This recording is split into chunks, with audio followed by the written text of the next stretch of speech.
నమస్కారం. News 9 TV తెలుగుకి స్వాగతం. కరీంనగర్ గన్ ఫైర్ దోపిడీ కేసులో కీలక మలుపు. కరీంనగర్ నగరం ఒక్కసారిగా తుపాకుల మోత దద్దరిల్లింది.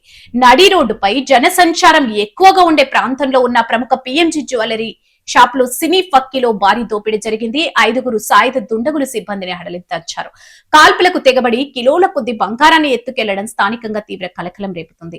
పట్టపగలే మాస్కులు ధరించి లోపలికి ప్రవేశించిన 5గురు నిందితులు సెక్యూరిటీని బెదిరించి నేరుగా షోరూం లోకి చొరబట్టారు.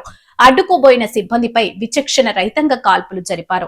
అనంతరం కౌంటర్లలో ఉన్న కోట్లాది రూపాయల విలువైన బంగారు ఆభరణాలను బ్యాగుల్లో నింపుకొని క్షణాల్లో అక్కడి నుంచి పరారయ్యారు.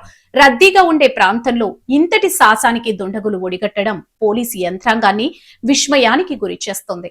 ఈ కేసును సవాల్గా తీసుకున్న కరీంనగర్ పోలీసులు రంగంలోకి దిగి విచారణను ముమ్మరం చేశారు.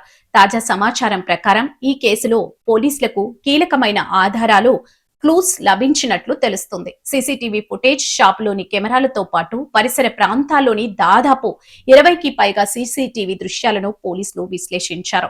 దుండగులు వచ్చిన బైక్ల నెంబర్ల ప్లేట్లు మరియు వారు పారిపోయిన మార్గాన్ని పోలీసులు గుర్తించినట్లు సమాచారం. టెక్నికల్ ఎవిడెన్స్, ఘటనా స్థలంలో నిందితులు వాడిన ఒక మొబైల్ ఫోన్ సిగ్నల్ మరియు వారు మాట్లాడిన భాష ఆధారంగా వీరు అంతరాష్ట్ర దొంగల ముఠాకు చెందిన వారిగా పోలీసులు అనుమానిస్తున్నారు. వేలిముద్రలు క్లూస్ టీం విచారణలో భాగంగా క్లూస్ టీం షాప్ లో కీలకమైన వేలిముద్రలను సేకరించింది.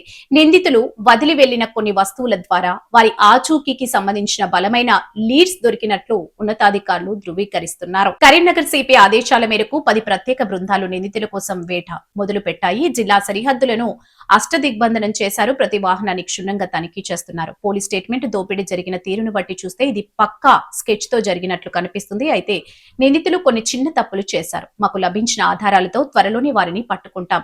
ఎవరు ఆందోళన చెందాల్సిన అవసరం లేదు. ప్రస్తుతం కరీంనగర్ వ్యాప్తంగా హై అలర్ట్ కొనసాగుతుంది. గాయపడిన సిబ్బందిని స్థానిక ఆసుపత్రికి తరలించి చికిత్స అందిస్తున్నారు. పోలీసుల చేతిలో ఉన్న ఆ కీలక ఆధారాలు నిందితులను కటకటాల వెనక్కి నెడతాయా? అసలు ఈ దోపిడీ వెనుక ఉన్న మాస్టర్ మైండ్ ఎవరు తెలియాలంటే మరికొద్ది సమయం వేచి చూడాల్సిందే. మరిన్ని సంచలన వార్తల కోసం చూస్తూనే ఉండండి న్యూస్ 9 టీవీ తెలుగు. జై హింద్.